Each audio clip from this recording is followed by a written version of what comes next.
I was halfway through my third tour in Kandahar when the letter came. It wasn't official mail, no stamp from the Department of Defense or envelope marked confidential. It was hand-delivered by Corporal Jenkins during a routine morning check-in. He handed it over without a word, his eyes avoiding mine like he knew what was inside. I turned it over in my hands, the handwriting on the front tight and familiar. It was from Andrew Trent, a buddy I hadn't spoken to in over a year. We'd been close once. Closer than brothers during training. But something had splintered between us. He got transferred, I got promoted, and our lives moved in separate directions. Still, I trusted him more than most. And it wasn't like him to write me during deployment. Not unless it mattered. I waited until lights out to read it. Alone in my bunk, I opened it slowly, my fingers trembling in a way that made me feel foreign in my own skin. The first line hit me like a sniper round, no hesitation, no mercy. Brother, I need to tell you something about Megan. I blinked hard, reading it again. The letter wasn't long. It didn't spell out everything, but the message was clear. Andrew said he'd been stationed back at Fort Bragg when he saw her, my wife, leaving the officers' quarters late at night. She wasn't alone. She was with Colonel Raymond Dean, my superior, my commanding officer. The same man who pinned a medal to my chest 2 months ago and told me I was the kind of soldier America needed more of. My jaw clenched so hard I felt my molars grind like gravel. I read the letter again, slower this time, looking for loopholes, maybe even lies. But it felt too raw to be fake. I sat up in the darkness of the barracks, surrounded by sleeping men who had no idea my world had just cracked down the middle. I wanted to scream, to punch the steel frame of my bunk until my fists bled, but I couldn't make a sound. Discipline wasn't something I could switch off. So I folded the letter, slid it into my chest pocket, and lay back down. But sleep never came. I stared at the ceiling for hours, my mind replaying every call I'd had with Megan over the past few months. Her voice had sounded softer, almost rehearsed. I thought it was stress from my deployment. Now I wasn't so sure. The next morning, I carried out my duties like nothing had changed. I barked orders, reviewed patrol maps, and even briefed my unit alongside Colonel Dane. He didn't look any different. Same confident grin, same perfectly ironed uniform, same smug tone when he spoke. But every time he looked at me, I saw it, the lie. And I hated myself for not seeing it sooner. I wondered how long it had been going on. Was it a one-time mistake? Or something deeper? The colonel had always been charming, always praised Megan at formal events, always asked how she was doing like it was more than small talk. Maybe it had started with a drink. Or a bad day. Or maybe they were just two selfish people who didn't care who they hurt. For the next 3 weeks, I kept quiet. Not out of fear, but out of strategy. I needed more than a letter from a concerned friend. I needed proof.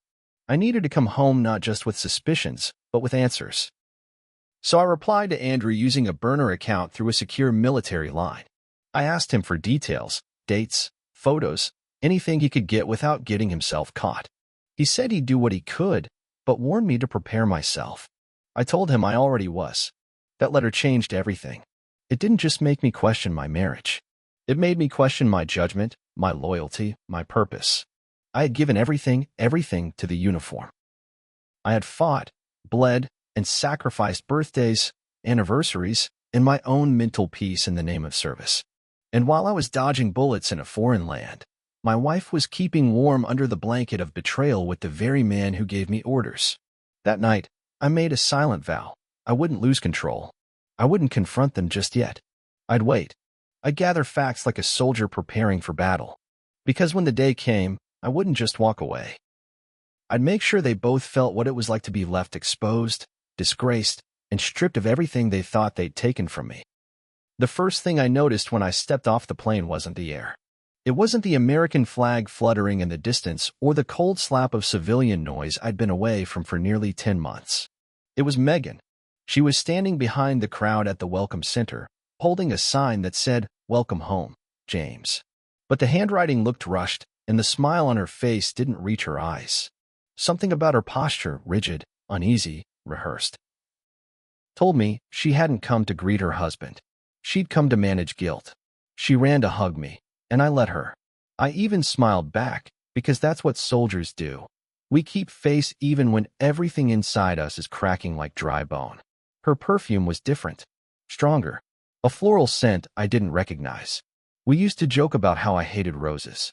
Now her whole coat reeked of them. She kept touching my face, as if to reassure herself I was real, but I could tell her hands were colder than they used to be. We drove home in silence mostly. She asked about the mission, and I gave vague answers. She mentioned how lonely things had been without me, and I just nodded. What I didn't say was that I already knew about her secret dates, her stolen weekends, and her rendezvous behind the base gym. I was counting every lie she told, every word she wrapped in sweetness while I swallowed fire. The house looked untouched from the outside. Same mailbox, same porch light, same wind chime she insisted we hang last spring. But stepping inside felt like walking into a memory I didn't belong to anymore. The couch had new cushions. A new espresso machine sat on the counter. There was a bottle of imported whiskey on the shelf, Colonel Dean's brand.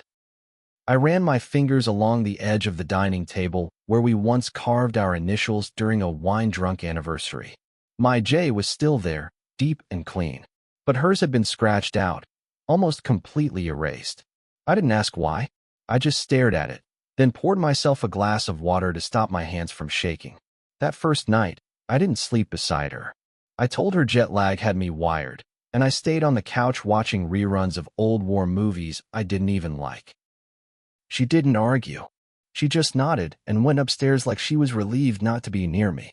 I lay there wondering how many nights she and Dean had laughed in this very room. Had they sat on my couch? Eaten off my plates? Worn my damn bathrobes and pretended like I didn't exist? Every creak in the house sounded like a ghost, hers, his, mine. Over the next week, I moved like a stranger in my own life. Megan cooked more than usual, asked if I wanted to go out, mentioned a couple's massage deal she booked in advance, probably to cover her tracks. I went along with it, smiled when I had to, kissed her cheek once just to see if she'd flinch. She didn't, but her eyes gave her away. Every time I got close, they darted like she was waiting for the ground beneath her to open up and swallow her whole. I started digging, quietly. I made a backup of her phone when she left it charging in the kitchen. Installed recovery software on my laptop and pulled up deleted messages. There they were, the ones from Ray D. Some were short, miss you. Others were more detailed. Your lips were my favorite part of today.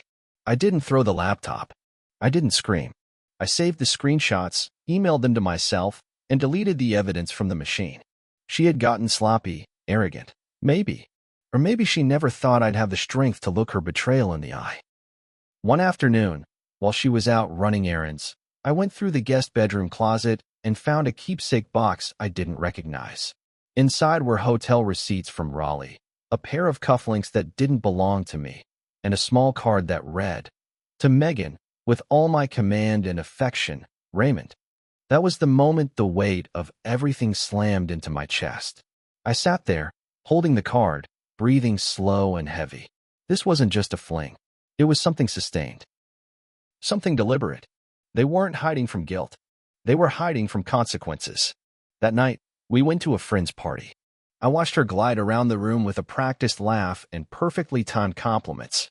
Everyone praised our reunion like it was some cinematic love story. Hero returns to loving wife. If only they knew the truth simmering beneath the surface. When someone toasted to loyalty and resilience, I felt bile rise in my throat. I excused myself, went outside, and stared at the stars like I used to during patrols. The silence out there reminded me that I didn't owe anyone kindness anymore. Not her. Not Dean. Not even myself. I realized I had only two options: confront and crumble or outmaneuver and destroy. And as a soldier, I've been trained for one thing above all else: strategy. If war was coming, I wouldn't fight it with rage. I'd fight it with precision, with truth, with devastating clarity. I wouldn't just walk away from the mess they made. I'd bury them under the wreckage of it. And when it was done, I'd walk out clean. The house became my battlefield, and every detail a clue. Megan moved through the days like nothing was wrong, but her eyes gave her away. She had no idea I'd already recovered every scrap of evidence she thought was buried.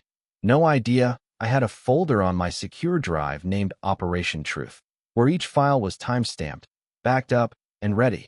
I played my role well, maybe too well. I smiled over dinner, nodded through her stories about the neighbors, even let her rest her head on my shoulder while we watched one of her favorite shows.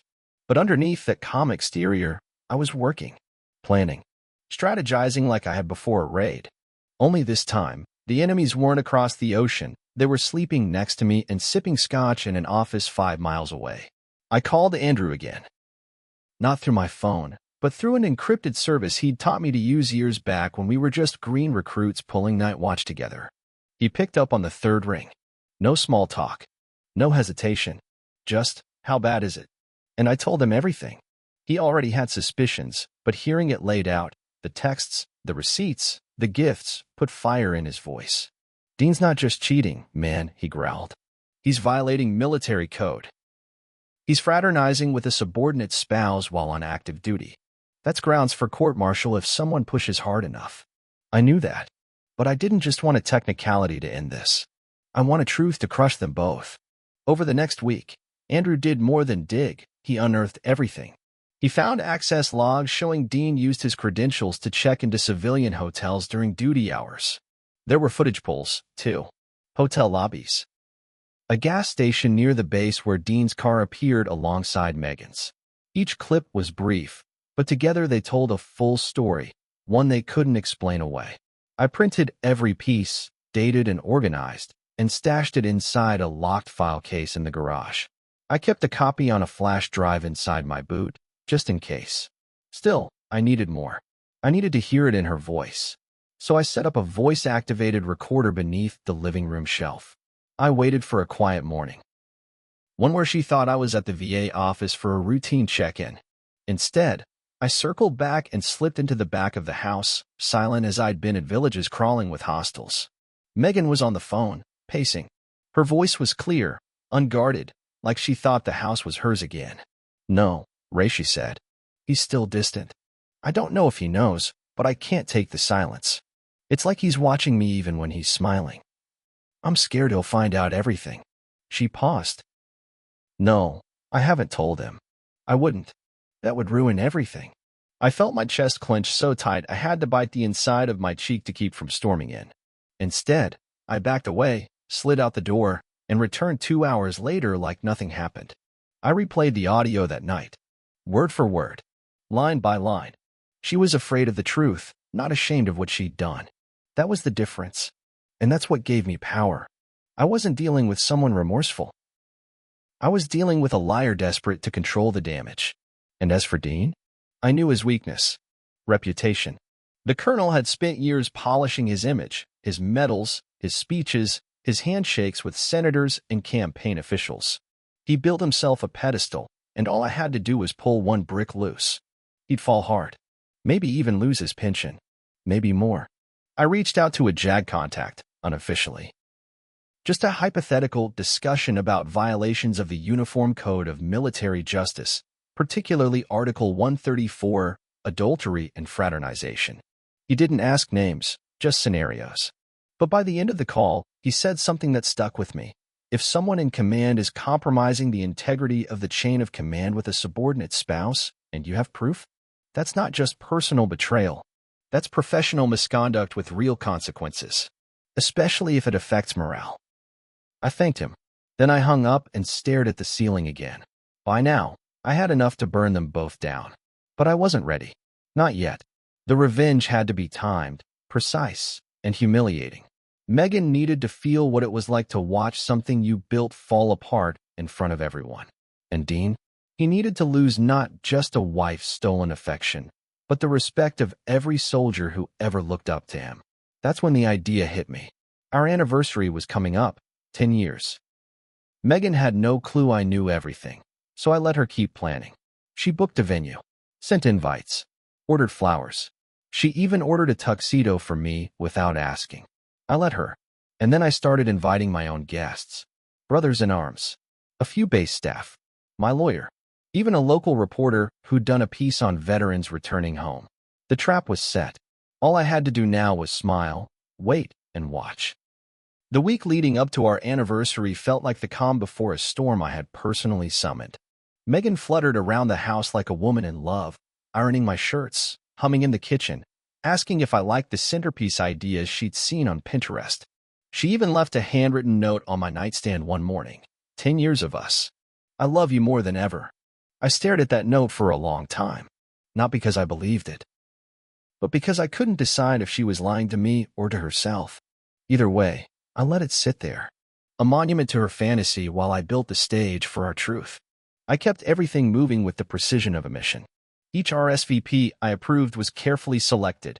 Fellow veterans who'd seen my loyalty firsthand, old family friends who remembered our wedding vows, and a few quiet, strategic guests, like the legal rep who specialized in military misconduct and the local news producer who owed me a favor for helping with a veteran housing segment.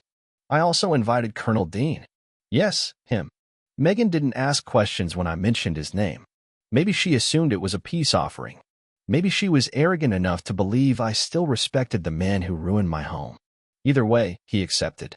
Probably thought it was his chance to reclaim whatever control he thought he had over me. The day of the event arrived crisp and cloudless, just how Megan liked it. She wore a silver dress, modest but tailored, and smiled like she had something to prove. I wore the same suit I'd returned home in, dark, pressed, clean. No medals, no uniform. Just a man ready to deliver the kind of justice no courtroom could offer. The venue was a small hall just outside Fayetteville, filled with strings of lights, polished wood floors, and a rented projector she said she planned to use for a slideshow of our memories. What she didn't know was that I'd replaced her flash drive with my own. As guests took their seats, I stepped onto the small stage, took a slow breath, and looked out at the faces that had supported us, or thought they had. Megan sat in the front row, glowing, her hands neatly folded in her lap. Dean stood near the back, chatting with another officer, laughing like he was untouchable. I tapped the mic. Before we renew our vows, I said, I want to show something. 10 years of love deserves 10 minutes of honesty. The room dimmed.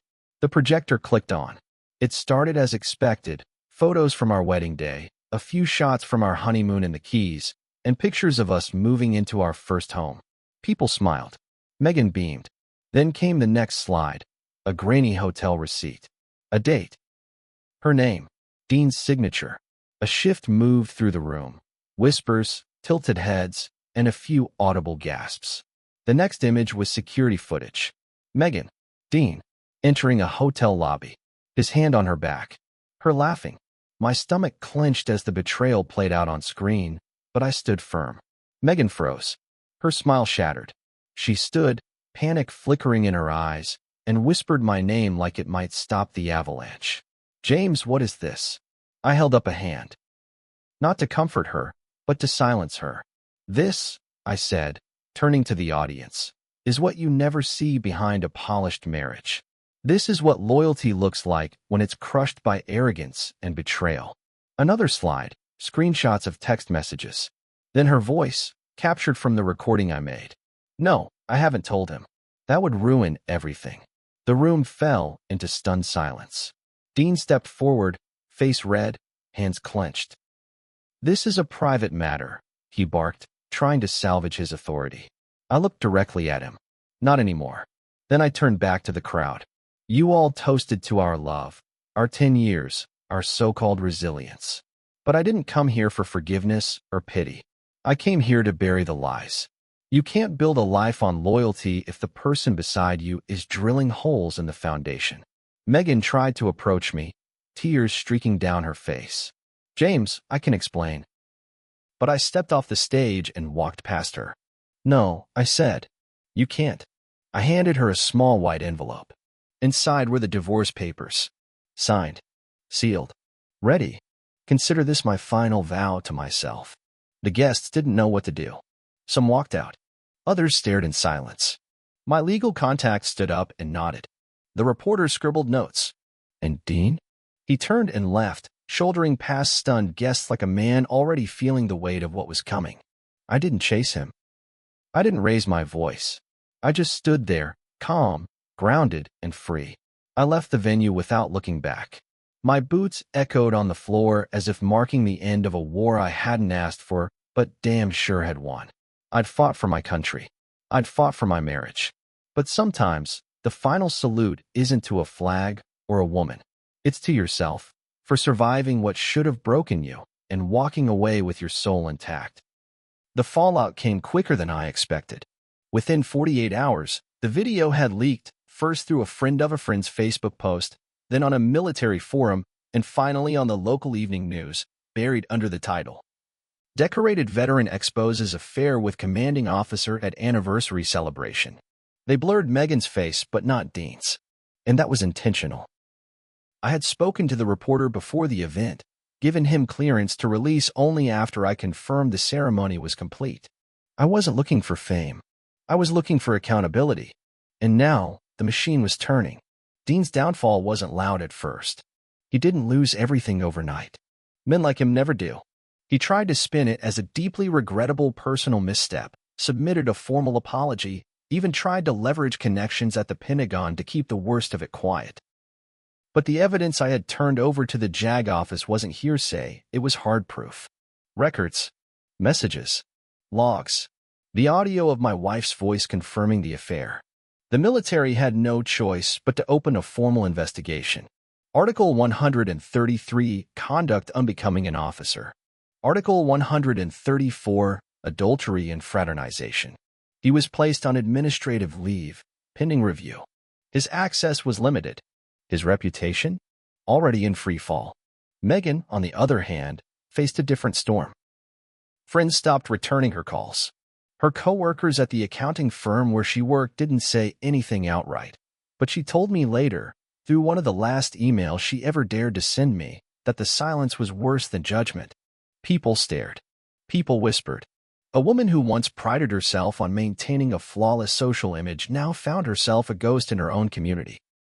Her mother called me once, tried to plead on her behalf, claimed people make mistakes, but I ended the call before she could finish the sentence. There are mistakes, and then there are betrayals that detonate everything in their path. I finalized the divorce without delay. No mediation, no drawn-out arguments. She had no leverage. She knew she didn't deserve anything more. The house was mine. I'd paid the mortgage on it during 3 tours. The car was in my name. Even the dog, Cooper, chose to sleep beside me and growled the last time she tried to pet him. She moved out quietly, under a veil of shame, taking only a few suitcases and a framed picture of her late father. I let her have that. Everything else, her comfort, her dignity, her lies, she left behind. Dean's official discharge came 3 months later. Dishonorable. His pension revoked. Medal stripped.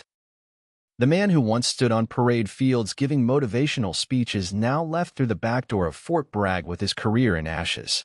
I heard he moved to Arizona, changed numbers, tried to go private sector. But word travels fast in our world. No one wants to hire a disgraced officer who shattered the chain of trust. He became a warning tale, not a mentor. His downfall was complete, and I didn't lift a finger after that night.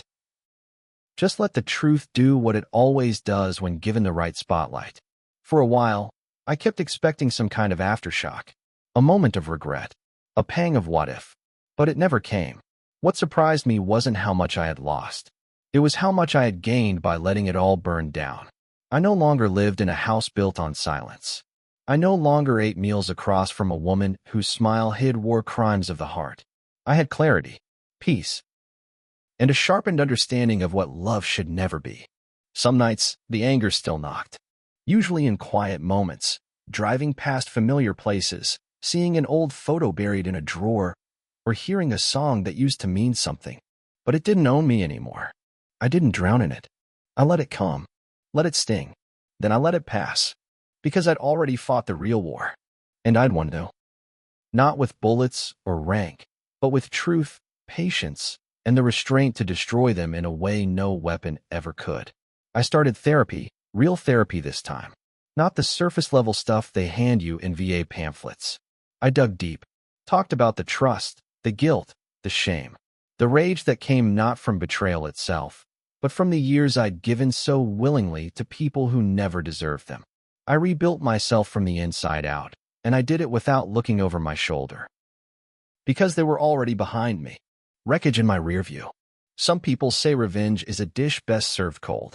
I say it's best served clean, with truth as your blade and silence as your shield. That's how I did it. That's how I sleep at night. And that's why the war is over, not just on paper, but in my heart. Peace didn't come with a parade. It came quietly on a Tuesday morning, months after the storm had passed, when I woke up and realized I wasn't angry anymore. I wasn't waiting for an apology that would never come or planning my next move like a soldier stuck in battle mode. I was just breathing. The kind of breath that fills your lungs without resistance, without bitterness in your chest. That's when I knew the war was truly over. I used part of my re-enlistment bonus and savings to start something I'd dreamed about for years, a private security consultancy, Valor Watch. Not the kind that guards celebrities or politicians. No, mine was for veterans. Men and women who had come home with sharp skills but dull opportunities. I gave them purpose again, training, structure, and income that meant something. We didn't just protect property. We secured communities, schools, hospitals, local businesses. We made people feel safe again. And in doing so, I built a new family. One forged in truth, not lies. Loyalty, not convenience. The house got quieter without Megan. And better. I repainted every wall, replaced the furniture, and even took up woodworking, a hobby my grandfather had passed down through stories. I turned our old guest room into a workshop. Built my own bookshelves. A coffee table. Even a small flag case for the folded one my father left me. Each piece felt like reclaiming something. Time, space, pride. Friends who stood by me during the chaos became my inner circle. They didn't pity me. They respected me.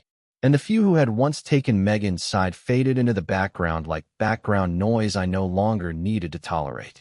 As for Cooper, he never left my side.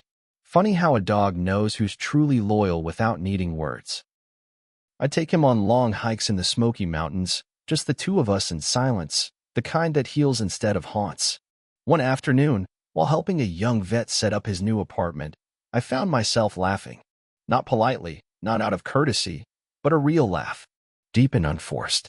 He asked me how I kept it together after everything. I told him the truth. I didn't, I said. I let it all fall apart. But then I built something better on top of the wreckage. He nodded like he understood. Maybe he did. Maybe that's what healing looks like, scars, but no open wounds. Megan reached out once more. A letter this time. She said she was sorry. Said she made the worst mistake of her life. That she thought she'd found something real in Dean and didn't realize how deeply she'd broken something sacred until it was too late. She hoped I was well. Hoped I found peace. I didn't write back. Not because I hated her. I didn't. But because closure, for me, didn't live in words anymore. It lived in action, in moving forward, in never allowing the past to wear the uniform of my future. As for Dean, the last I heard, he was working in a small-town warehouse in southern Arizona. Someone saw him unpacking crates in the back room, alone, no salute, no swagger, just a man who once thought rank could protect him from truth. It didn't. It never will. I still wear the uniform sometimes. For funerals, for ceremonies, for speaking to young recruits who need to hear what service really means. But I no longer carry the weight of what happened like a badge. It's not my story anymore. It's just a chapter. One that ends with me choosing myself over a broken system, over false love, over betrayal masked as devotion. In the end, I didn't get justice from a court. I didn't get a medal for surviving betrayal. But I got something far more valuable. Peace earned, not given. Dignity restored. A life I built with my own hands, surrounded by people who'd bleed beside me before they ever lied to me. So when people ask if I still believe in love, I tell them yes. But now I believe in love with eyes open, with standards rooted deep, and with a soul that's already learned how to walk away when the salute becomes hollow. This was my last salute, not to them, to me. If this story moved you, share it with someone who needs to hear that strength comes after the storm. Subscribe for more powerful, real-life inspired stories of betrayal, redemption, and resilience. And if you've ever walked away from someone who broke your trust, let us know in the comments. Your story might just help someone else find their voice.